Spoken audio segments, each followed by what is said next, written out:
Tekbir! Allahu Ekber! Tekbir! Allahu Ekber! Tekbir! Allahu Ekber! Hürriyetin sizinle gurur duyuyor! Hürriyetin sizinle gurur duyuyor! Hürriyetin sizinle gurur duyuyor! Hürriyetin sizinle gurur duyuyor! Hürriyetin sizinle gurur duyuyor! Hoş geldiniz Genel Başkanımız.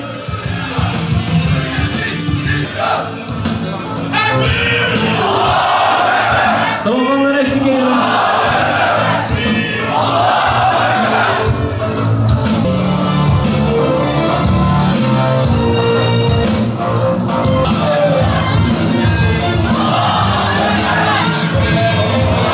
Hüdaparlıyım. Yusuf'un umuduna müjde olmak ve sonra vermek istiyorum. Çünkü ben Hüdaparlıyım. Değerli misafirler, programımıza başlıyoruz. Sanat ve sanat. Euzu billahi mineşşeytanirracim. Bismillahirrahmanirrahim. Ya eyyühellezine amenu la tuqaddimu beyne yedeyillah en tusibu kavmen bicehaletin fetusbihu ala ma fealtum nadimin. Âmentü billahi sadakallâhul azîm. El-Fatiha. Rahmet yüklü göğün altında iki acının satır arasında bir ümit, bir müjde, bir hakikat gördüm. Bağlandım, sımsıkı sarıldım. Onur ve saygıyla açılan kitaba sevgiyle baktım. Bir yanımda davam, bir yanımda koca bir dünya.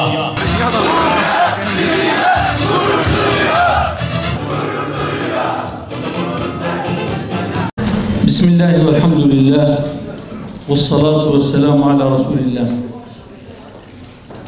Vesselamu aleyküm ve rahmetullahi ve berekatuhu. Değerli dostlar, kıymetli misafirler, aziz dava ve yol arkadaşlarım, Allah'ın selamı, rahmeti, bereketi, mağfireti, inayeti üzerinize olsun inşallah. Rabbim gecemizi hayır eylesin. Bir araya gelişimizi, adaylarımızı tanıtmak amacıyla şu salondaki toplantımızı Rabbim hayırlara vesile kılsın. Değerli dostlar, bugün 10 Ocak. Dünya Çalışan Gazeteciler Günü. Bugün 7 Ekim'de başlayan Aksa tufanı sonrası Gazze'ye zulüm ve ölüm yağdıran Siyonistlerin dünyanın gözleri önünde vahşetlerini sergileyişlerinin 96. günü. Bu 96 günde en az 112 gazeteci katledildi.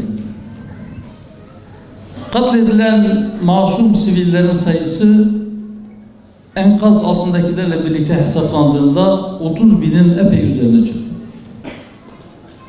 Onun 2 katından fazla yaralı var ve bu yaralıların en az 3'te 1'inin bir uzvu, bir kolu, bir bacağı, bir gözü, bir kulağı ya da vücudun herhangi bir parçası işlevsiz kalmış veya kesilmiş durumda. 96 günlük bu vahşet, bu ağır bombardıman öyle bir hal aldı ki 2. Dünya Savaşı'nda Japonya'ya atılan 2 atom bombasının çok üzerinde bir patlayıcı ve bir tahrip etkisi.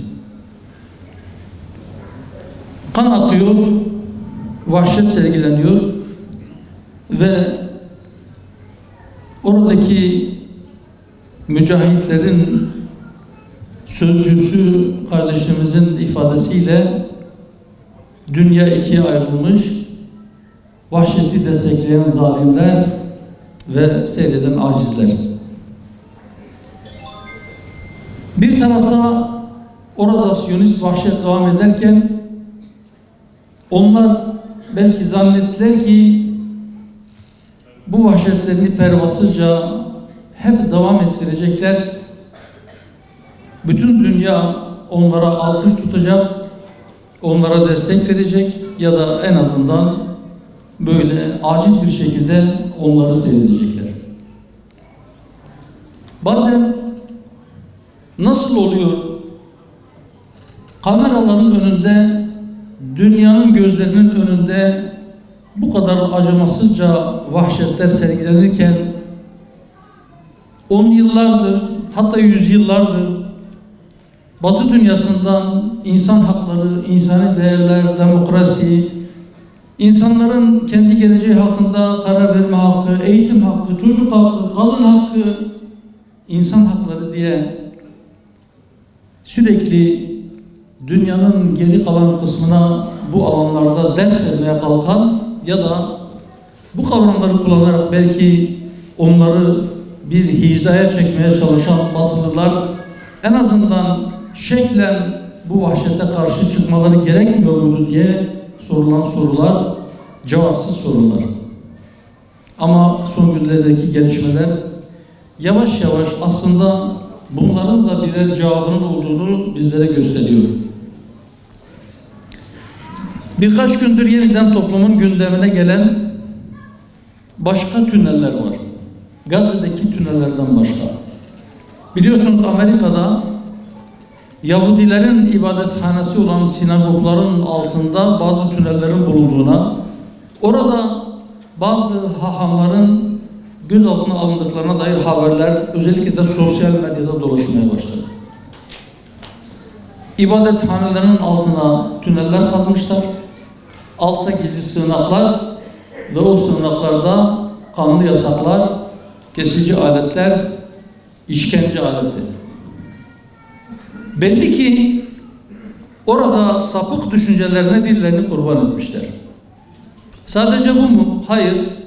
Yine bir Yahudi milyarderin Karayipler'de satın aldığı, mülküne geçirdiği bir adada yapılan türlü türlü sapıklıklar.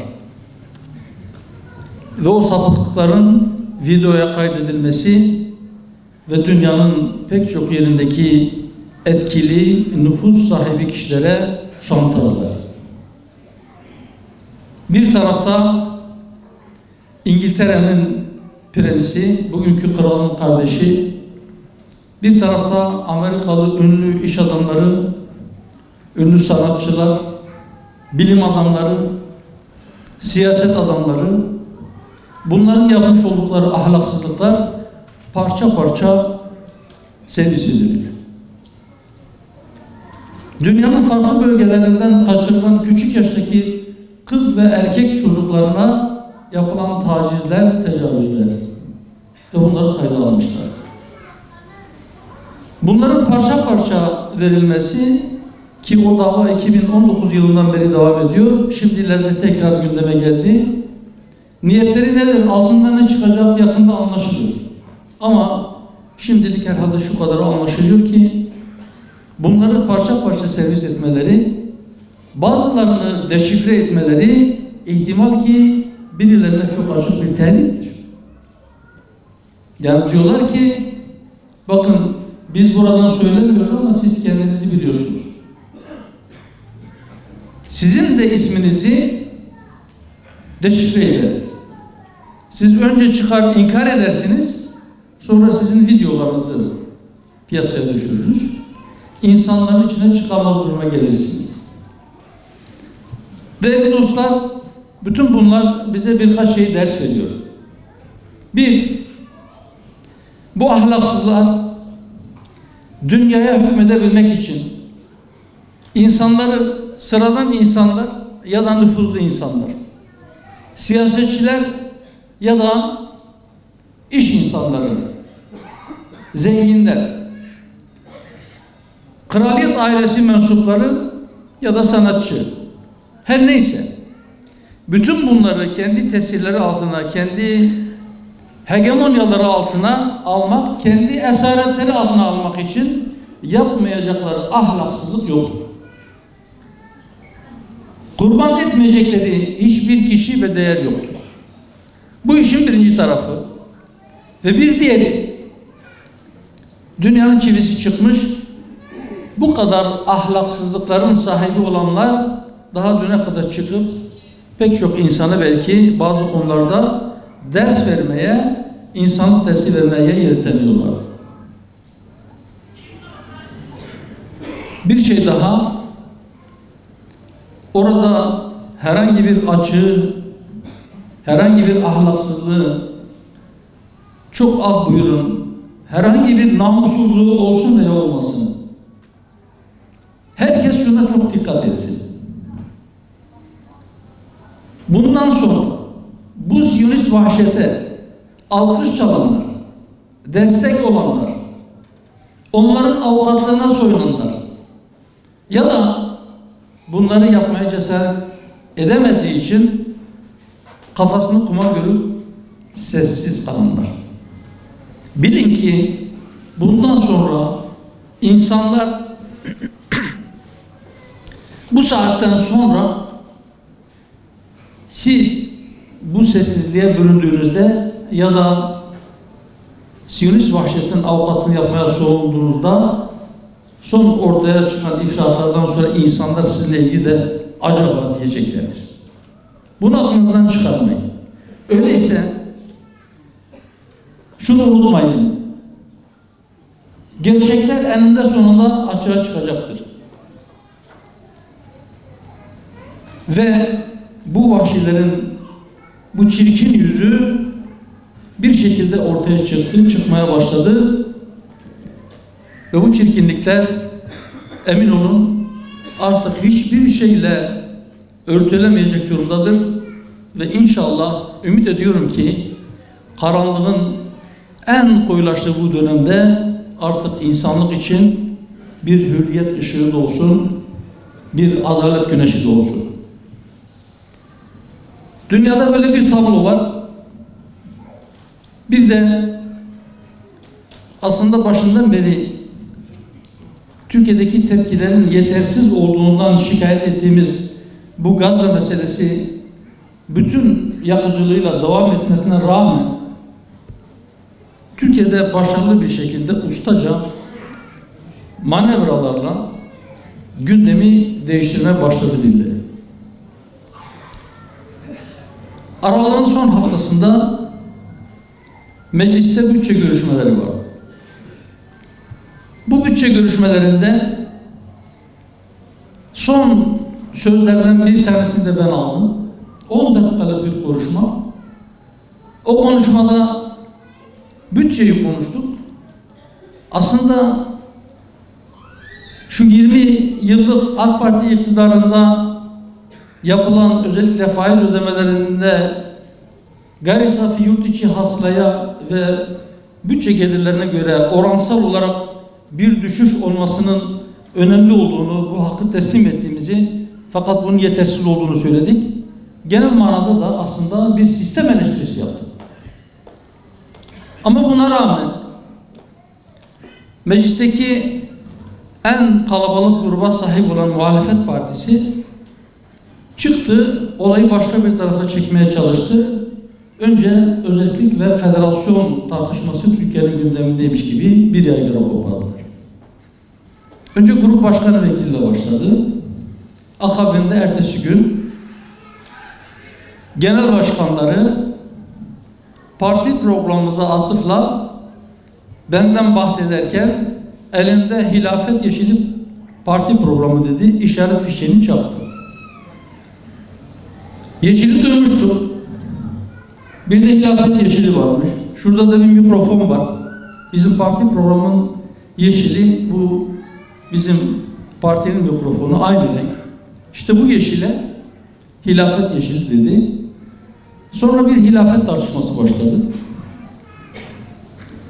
Arkasından Adamlar kafaya koymuş Türkiye'yi karıştıracaklar ya. Kelime-i tevhid ibarelerinin yazılı olduğu, yani üzerinde La ilahe illallah Muhammedun Resulullah yazılı olan bayrakları, bunlar da hilafet bayrağı dediler. Önce bayrağı, sonra bir renk üzerinden aslında Müslümanlara ve İslam'a olan kinlerini kustular. Sonra işi daha ileriye götürdüler. Elinde o kelime-i tevhid bayrağını taşıyan bir vatandaşa fiili bir saldırıda bulundular. Arkasından caminin içerisinde cami imamına ve ders alan bir hafıza bıçaklı saldırı. Değerli dostlar, bunların hiçbirisi tesadüf değil. Bunları dile getirenlerin tertipleyeceği işler de değil. Onların aklı, onların zeka seviyesi buna yetmez. Onlar ihale almışlar. Birileri onların kulağına bir şeyler fısıldamış. Onlar da belki işin sonunun nereye varacağını da bilmeden kendilerine verilen rolü oldu. Ama onlar bu rolü oynarken bazı başka rüyalar görüyorlar. Onlar aslında başından beri, yani iktidarı kaybettikleri günden beri kendi kendilerini sorgulayacaklarına yanlış tarafta durup millete hep tepeden baktılar, hep üstten baktılar. Kendi başarısızlıklarını ya da beceriksizliklerini millete hakaret ederek, milletin değerlerine çemkirerek örtmeye çalıştılar. Dedim ya, zeka seviyeleri yetmiyor. Eğer gerçekten zeki insanlar, akıllı insanlar olsalardı, biz neden bu durumdayız diye düşünüp belki bir çıkış yolu arayacaklardı. Onları şimdi bir kenara bırakalım. Birazdan döneceğiz yine onlara. Onları sahaya sürenler iyice pervasızlaştılar. Yavaş yavaş, kademe kademe tabiri caizse melanetlerinin seviyesini yükseltiyorlar. Peki neden böyle? Bu soruyu hepimiz kendimize soralım. Cevabını da herkes kendisi versin. Halkının çok büyük bir çoğunluğu, meşhur tabiriyle %99'u, hadi en azından %90'ı Müslüman olan bir İslam ülkesinde kelime-i tevhide ya da o bayrağı taşıyana saldırı cüretini bunlar nereden alıyorlar? Müslümanların pısırıklığından mı? Yoksa onların düşmanlarının onlara gaz verirken gazı biraz fazla kaçırmış olmasından mı? Hangisi? İkisi mi? Bunlar bu cüreti gösterip bu vahşeti ortaya koyduklarında o kelime-i tevhid için canını feda etmiş insanların torunları bugün de yeri gelirse, icap ederse canını seve seve feda edebilecek olan insanları korkutup kaçırabileceklerini, geri adım attırabileceklerini mi düşünüyorlar? Eğer öyleyse boşuna beklemesinler. Bir şeyleri öne çıkarıp şunu demeye çalışıyorlar. İşte şu gördüğünüz insanlar var ya, onlar aslında Cumhuriyete meydan okuyorlar ya da onlar Cumhuriyeti istemiyorlar. İşte saltanatı geri gelecek. Biz bu kelime oyunlarına da gelmeyeceğiz. Onların arzuladığı, onların istediği aslında gerçek manada Cumhuriyet değil. Cumhuriyet nedir? Cumhuriyet halkın kendi idarecisini seçme hakkıdır. Onların istediği cumhursuz cumhuriyettir. Onlar cumhursuz bir cumhuriyet istiyorlar. Millete, onun değerlerine, onun inancına düşmanlık edenler kendi tahayyül ettikleri bir toplum düzenini oluşturmanın önünde milleti ve onun inancını engel olarak gördükleri için doğrudan doğruya değil ama belki bazı kavramlar öne çıkararak aslında düpedüz milletin inancına düşmanlık ediyorlar. Biz de onlara sesleniyoruz, onları söylüyoruz. Diyoruz ki, beyler, aklınızı başınıza devşirin. Cumhursuz, cumhuriyet dönemi geçti. Siz cumhura, yani millete, onun değerlerine, onun inancına, onun kelime-i tevhidine saygı duymayı öğreneceksiniz.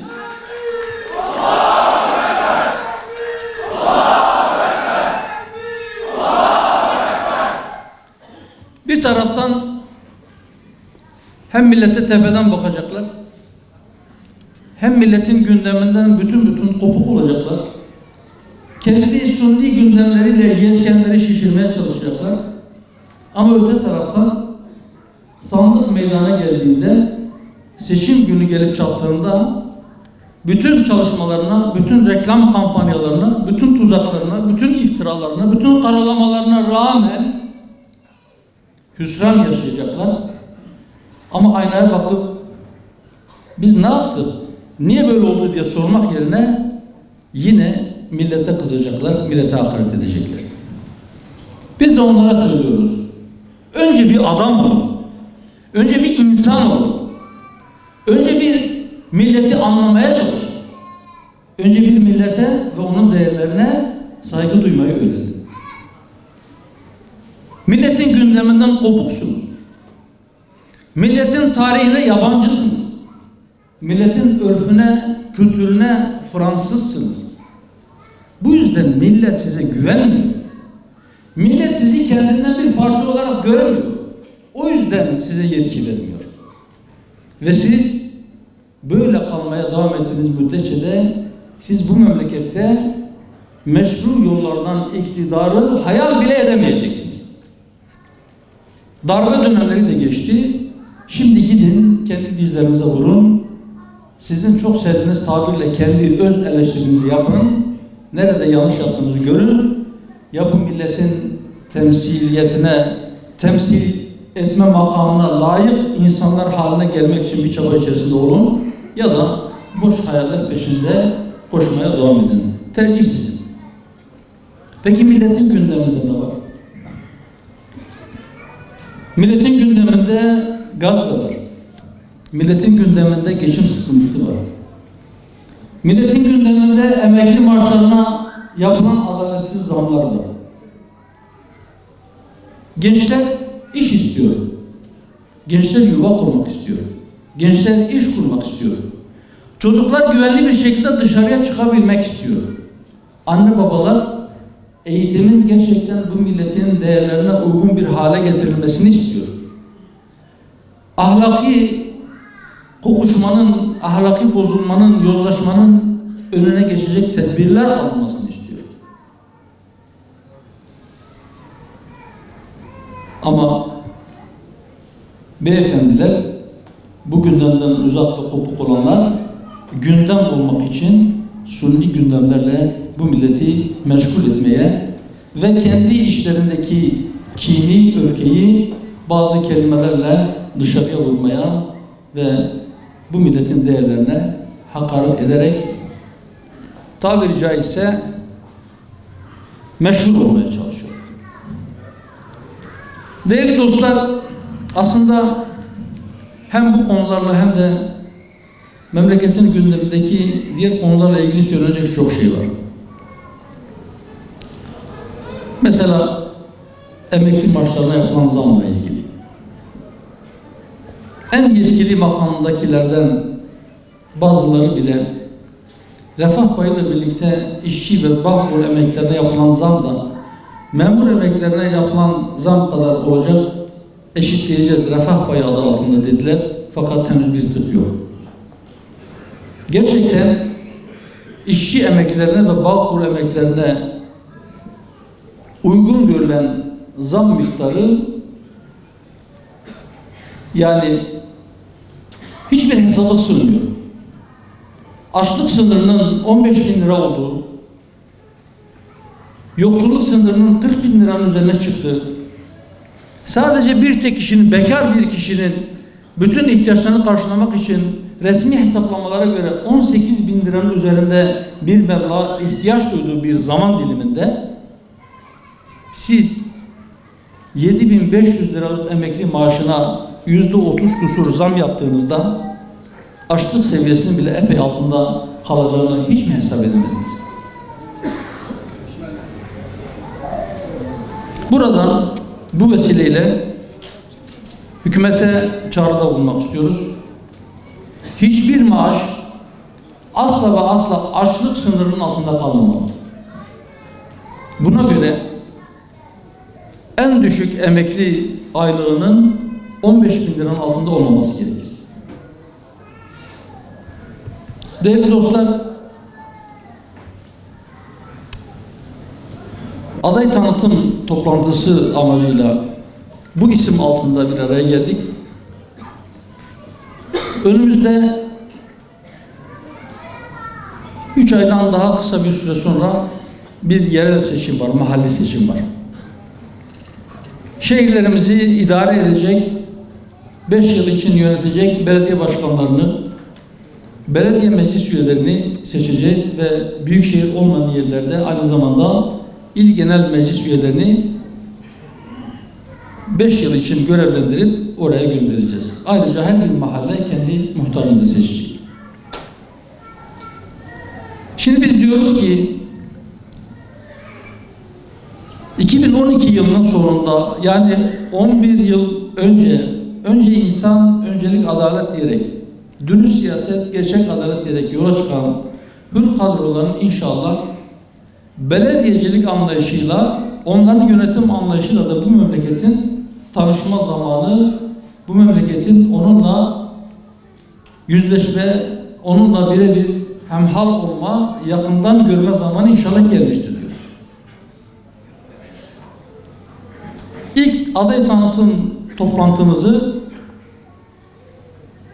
kadim şehrimiz Hazreti İbrahim'in şehri, Hazreti Eyyub'un diyarı Şanlıurfa'dan yapıyoruz.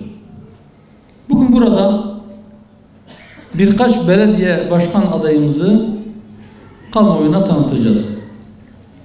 Rabbim utandırmasın. Allah-u Teala bu millete hizmet etme şerefine bizleri layık eylesin inşallah. Peki biz diyoruz ki hür kadroların yönetimi, hür kadroların belediyecilik anlayışıyla inşallah milletimiz tanışacak, o vakit gelmiştir diye temenni ediyoruz. Peki nedir bizim yaklaşımımız? Çok kısaca birkaç başlık halinde onlara değinmek istiyorum.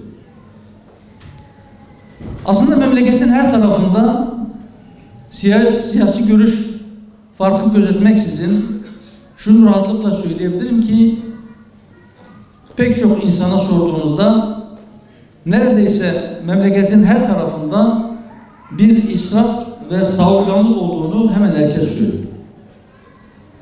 Belediyeler borç batağı altında. Biz diyoruz ki inşallah hür kadroların yönettiği belediyelerde israf ve savurganlık bitecek. Milletin parası milletin hizmeti için harcanacak.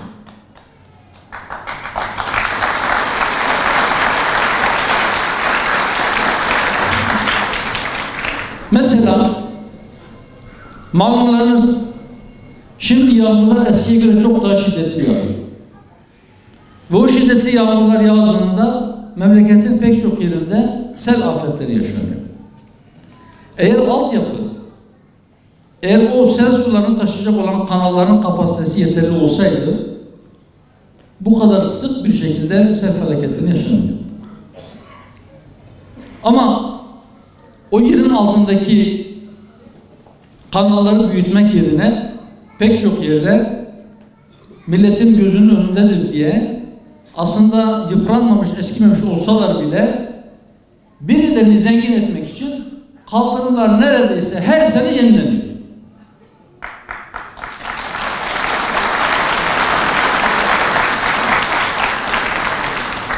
Biz de diyoruz ki madem kaynaklarınız kıt, madem borçlarınız gırtlağa dayanmış, yıpranmamış kaldırımları niçin yenilersiniz?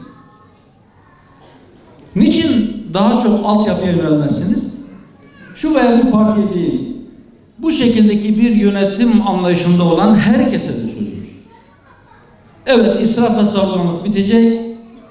Milletin malı milletin hizmetine harcanacak. Adam kayırmacılık dönemi bitecek. Ve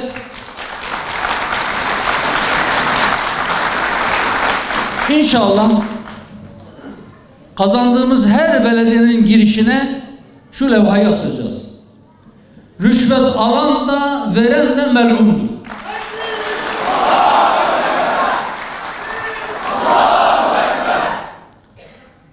İnşallah şeffaf bir yönetim anlayışı gelecek. İnşallah hür kadroların yönettiği şehirler, sokaklar, mahalleler daha güvenli hale gelecek. Çocuklar okula giderken, çocuklar markete giderken başıboş saldırgan köpeklerin saldırısına uğramaktan korkmayacak.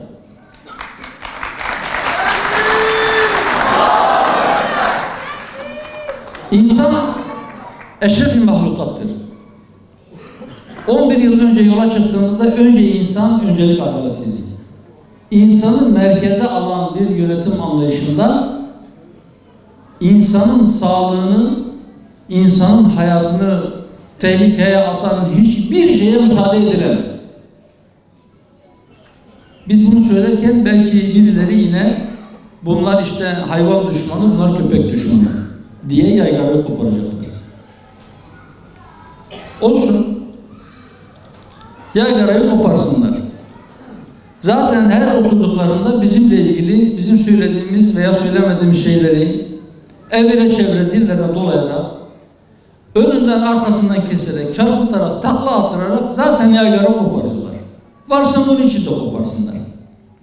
Tehlikeli olan hiçbir hayvan sokaklarda tehlike saçacak şekilde dolaşmayacak. Tehlikesiz bir hale getirilecek ya da nerede bulunması gerekiyorsa oraya götürülecek. Yönetim sizinle, emirlerde. Yönetim sizinle, emirlerde. Yönetim sizinle, emirlerde.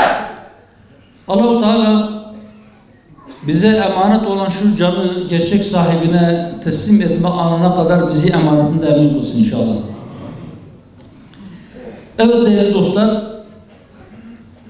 sadece belediye başkan adaylarımız değil, inşallah biz öyle inanıyoruz, kardeşlerimize öyle güveniyoruz ki her bir belediye meclis üyesi ya da il genel meclis üyesi kardeşimiz seçilip oraya gittiğinde tabiri caizse bir murakip olacak, bir denetleyici olacak, bir gözetleyici olacak, milletin avukatı olacak, onun hakkını, hukukunu savunacak.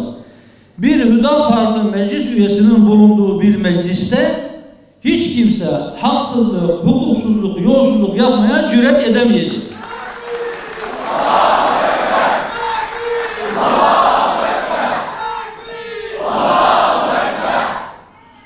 Muhammedül Emin'in ümmetindenim diyen herkesin yapması gereken şeydir bu aslında. İnşallah milletimiz bizleri bu görevlere layık görürse en güzel şekilde bu sıfata, yani Muhammedül Emin'in ümmeti olma sıfatına ve emin insanlar, insanların elinden ve dilinden emin olduğu kişiler olma gayretimizi dost düşman herkes görecek.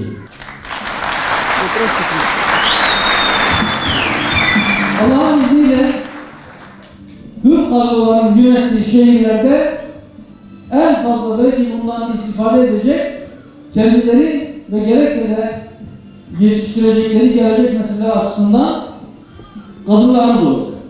O yüzden size düşen de erkeklere nazaran daha fazla çalışmaktır. İnşallah bu çabayı bacılarımızdan göreceğimize inanıyoruz. Rabbim şimdiden ecrinizi artırsın, hayırlarınızı, çabalarınızı kabul eylesin inşallah. Değerli misafirler, fotoğraf çekilirken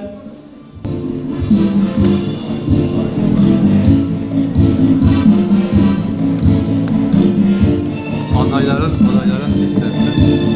Liste budur. Genel Başkanımıza teşekkür ediyoruz. ediyoruz konuşmalar. Ve salatu ve selamu ala Resulina Muhammedin ve ala alihi ve sahbihi ecmain. Hamd Allah'a, salat ve selam idaresi altındaki topluma karşı herkesten daha merhametli ve herkesten daha adil olan Hazreti Muhammed Mustafa Aleyhisselatü Vesselam'a, onun pak ehline ve ümmet için gökyüzündeki yıldızlar misali daima yol gösterici olan ashabına olsun. Şüphesiz ki Allah hakkıyla işitendir, hak ve memleketimize hizmet etmek üzere yola koyulan bu kardeş